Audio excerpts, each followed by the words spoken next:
नमस्कार दोस्तों, मैं doctor Komal Bahl. Welcome to my YouTube channel. I hope आप सब ठीक हैं। दोस्तों, इस एपिसोड में हम लोग पढ़ेंगे तुलनात्मक अध्ययन का पार्ट नंबर 5। देखिए, सबसे पहले इसमें हम बात करेंगे वय विभाजन की।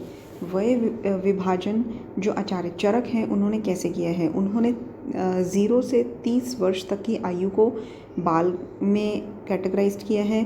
ठीक है, 1 से 16 वर्ष तक अपरिपक्व धातु बाल एंड 16 से 30 वर्ष तक परिपक्व धातु बाल एंड मध्यम जो आयु है वो है 30 से 60 वर्ष तक। जीर्ण अवस्था 60 से 100 वर्ष तक। आचार्य सुश्रुत ने बाल अवस्था 1 से 16 वर्ष तक कही है, जिसको उन्होंने डिवाइड किया है 3 पार्ट्स में।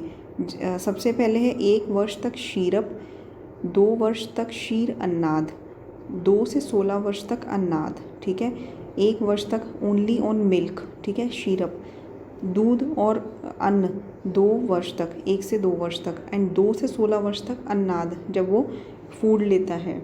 एंड मध्यम आयु जो है वो 16 से 70 वर्ष तक मानी है। ठीक है, जिसमें 20 वर्ष तक मतलब 16 से 20 वर्ष तक वृद्धि आ जाती है। यौवन 20 से 30 वर्ष तक होता है एंड 30 से 40 वर्ष तक पूर्णता आती है एंड 40 वर्ष से डीजेनरेटिव सिम्टम्स मतलब कि एजिंग स्टार्ट हो जाती है, जिसको हम बोलते हैं हानि। ठीक है, 40 से 70 वर्ष तक हानि होती है। ठीक है, मैं एक बार रिपीट कर देती हूँ। 1 वर्ष तक क्षीरप, 1 से 2 वर्ष तक क्षीर अन्नाद एंड 2 से 16 वर्ष तक अन्नाद। फिर मध्यम अवस्था स्टार्ट हो जाती है, जिसमें 16 से 20 तक वृद्धि होती है। ठीक है, बॉडी की डेवलपमेंट होती है, हाइट वेट बढ़ता है। वेट तो चलो बाद में बढ़ सकता है, लेकिन मेन जो डेवलपमेंट होती है बॉडी की हाइट बढ़ना वगैरह, ये 16 से 20 वर्ष तक। और 20 से 30 वर्ष तक यौवन अवस्था एंड 30 से 40 वर्ष तक पूर्णता आती है एंड 40 से 70 वर्ष तक हानि होती है। वृद्धि उन्होंने 70 वर्ष से अबव बताई है। अष्टांग संग्रह ने बताया है कि मोर देन 60 ईयर्स वृद्धावस्था है, जबकि अष्टांग हृदय में मोर देन 70 ईयर्स 70 वर्ष के बाद वृद्धावस्था आती है। सार आचार्य चरक ने 8 सार बताए हैं एंड आचार्य काश्यप ने 9 सार बताए हैं। उन्होंने 8 सार चरकोक्त बताए हैं, चरक के जैसे सेम, एंड 9वां सार उन्होंने ओज को माना है। ओज सार अतिरिक्त माना है आचार्य काश्यप ने। योगियों की शक्ति आचार्य चरक ने 8 शक्तियाँ मानी हैं एंड योग शास्त्र 23 माने हैं, जिसमें शूद्र 5 हैं, गुण प्रधान 10 हैं एंड बाह्य प्रधान 8 हैं। स्वप्न के भेद, ये बहुत इंपॉर्टेंट है। आचार्य चरक ने स्वप्न के भेद 7 माने हैं, आचार्य काश्यप ने स्वप्न के भेद 10 माने हैं। भूत उन्माद, भूत उन्माद आचार्य चरक ने भी 8 माने हैं, सुश्रुत ने भी 8 माने हैं। चरकोक्त शाप उन्मत्त और ब्रह्म राक्षस उन्मत्त के स्थान पर आचार्य चरक ने देवशत्रु और नाग ग्रह को माना है। ठीक है, शाप उन्मत्त एंड ब्रह्म राक्षस उन्मत्त के स्थान पर देवशत्रु और नाग ग्रह माना है। वाग्भट जी कहते हैं कि चरक और सुश्रुत का अनुसरण उन्होंने किया है। ठीक है, दोनों का सेम बताए हैं और इसके अलावा 5 अधिक बताए हैं भूत उन्माद। वो 5 अधिक कौन से हैं? कूष्मांड, निषाद, वैताल, प्रेत और किरण। दोस्तों, ये जो वीडियो है एक बार में ही नहीं याद होगी आपको। ये वीडियोस जो होती हैं आपको मोस्ट इम्पॉर्टेंट पॉइंट्स आपको बताए जाते हैं, इसको बार बार याद करिए, बार बार देखिए ताकि आपको ये पॉइंट्स याद आ जाएं। मेन प्रिपरेशन के वक्त आपके अक्सर इम्पॉर्टेंट पॉइंट छूट जाते हैं, इसीलिए ये अलग से वीडियो प्रिपेयर किए जा रहे हैं, बैक टू बैक आपको प्रोवाइड किए जा रहे हैं, ताकि आपके मेन पॉइंट्स जो है तैयारी करते वक्त ना छूटें। क्योंकि मेन पॉइंट्स के नोट्स भी पूरे टाइम पर एग्ज़ामिनेशन के टाइम पर नहीं बन पाते हैं, तो इसीलिए हमने वीडियो फॉर्म में ये पेश किए हैं ताकि आप ट्रैवलिंग करते टाइम, अपनी जॉब करते टाइम ईयर में ईयरफोन्स लगाकर इसको लगातार सुन सकें। तो दोस्तों, इसमें जो वाग्भट जी ने भूत उन्माद 5 और कौन से माने हैं? कूष्मांड, निषाद, वैताल, प्रेत और किरण। मदन फल के योग आचार्य चरक ने 133 यानी कि 133 माने हैं, जबकि आचार्य सुश्रुत ने 31 माने हैं। अंतरिक्ष के जल भेद कितने होते हैं? आचार्य चरक ने 3 बताए हैं, धार, कार, हेम। सुश्रुत जी ने 4 बताए हैं, धार, कार, हेम एंड तौशार। ठीक है, ओष्ठ रोग के भेद आचार्य सुश्रुत जी ने 8 माने हैं एंड वाग्भट जी ने 11 माने हैं। जो सुश्रुत जी के 8 हैं वो सेम वाग्भट जी ने माने हैं। इसके अतिरिक्त 3 और कौन से माने हैं? खंड ओष्ठ, ओष्ठ अर्बुद एंड जल अर्बुद। गर्भिणी को यवागु देने का विधान होता है वो क्या होता है? चरक जी कहते हैं कि 8वें मास में यवागु देनी चाहिए। सुश्रुत जी कहते हैं कि 6ठे मास में यवागु देनी चाहिए। सुश्रुत जी कहते हैं कि 8म मास में आस्थापन और अनुवासन वस्ती देनी चाहिए। आचार्य चरक कहते हैं कि अनुवासन वस्ती का विधान 9वें मास में देने का है। ठीक है, तो 8वें मास में आचार्य चरक ने यवागु देने का विधान रखा है एंड 9वें मास में अनुवासन वस्ती का, जबकि सुश्रुत जी ने 6ठे मास में यवागु देने का विधान रखा है एंड 8वें मास में आस्थापन अनुवासन वस्ती का। इसके बाद है कि प्रसूता आगार में स्त्रियों की संख्या कितनी होती है? ठीक है, तो प्रसूता आगार में स्त्रियों की संख्या चरक जी ने तो बोला है कि अनेकों स्त्रियां होनी चाहिए, लेकिन सुश्रुत जी कहते हैं कि 4 स्त्रियां होनी चाहिए। विष का वर्णन आचार्य चरक ने चिकित्सा स्थान 23वें अध्याय में किया है।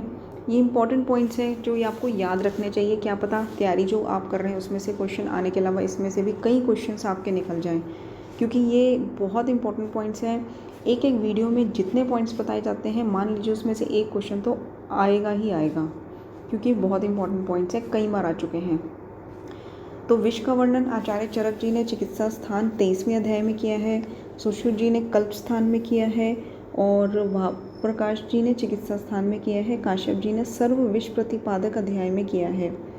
उपविष की संख्या कितनी होती है? रस तिरंगिनी में 7 संख्या बताई है उपविष की। रस रत्न समुच्चय, योग रत्नाकर, भाव प्रकाश एंड षाढ़ंगर जी ने 11 संख्या बताई है उपविष की। स्वर के भेद आचार्य चरक ने 6 बताए हैं। स्वर भेद, ठीक है, स्वर भेद जो है आचार्य चरक ने 6 बताए हैं एंड आचार्य सुश्रुत ने 6 बताए हैं। जो चरक जी ने 6 बताए हैं उसमें VPKS तो आता ही है, वातज पित्तज श्लेष्मज एंड सन्निपातज। VPKS आचार्य सुश्रुत ने भी बताए हैं।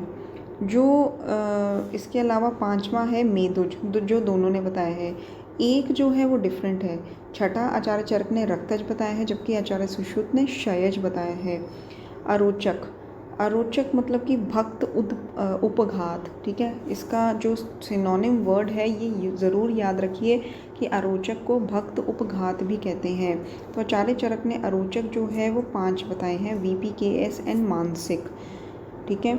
और 2 हृदय अवस्था, ये बहुत इंपॉर्टेंट पॉइंट है, कई बार आ चुका है, मतलब कोई ऐसा एग्ज़ाम ही नहीं है जिसमें ये क्वेश्चन ना आया हो।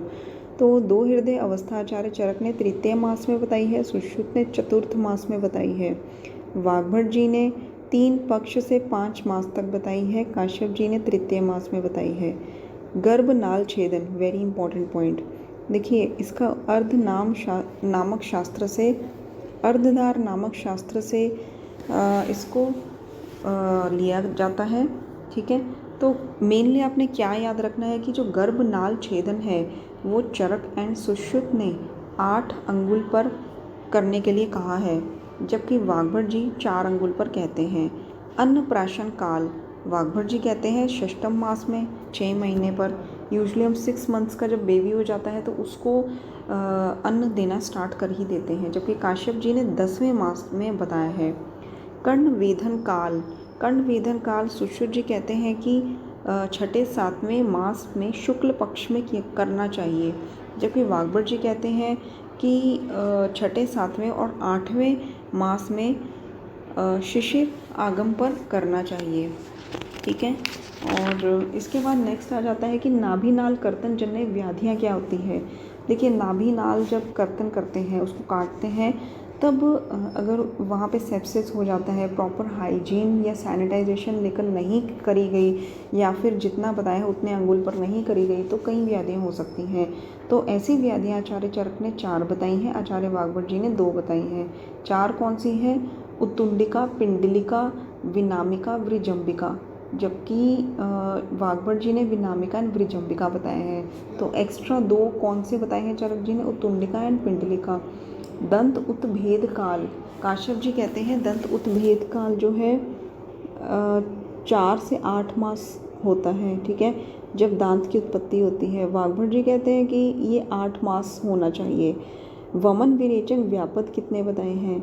चरक जी ने 10 बताए हैं, सुश्रुत जी ने 15 बताए हैं एंड वाघभट जी ने 12 बताए हैं। वस्ती नेत्र का प्रमाण, ये इम्पॉर्टेंट पॉइंट है।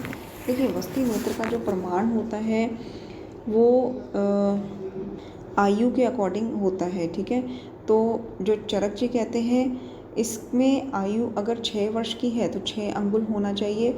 इसका छिद्र का आकार मूंग के प्रमाण का जितना होना चाहिए। 12 वर्ष की आयु है तो 8 अंगुल होना चाहिए। मटर के प्रमाण, मतलब सतीन भी बोलते हैं मटर को, मटर के प्रमाण का छिद्र आकार होना चाहिए। 20 वर्ष की आयु है तो 12 अंगुल होना चाहिए। करकंदू प्रमाण का माना गया है, ठीक है, आकार जो छिद्र का आकार है।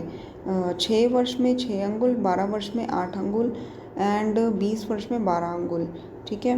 मूंग, मटर एंड करकंदू, ठीक है। तो दोस्तों यहाँ पे हम ये जो एपिसोड है संपन्न करते हैं।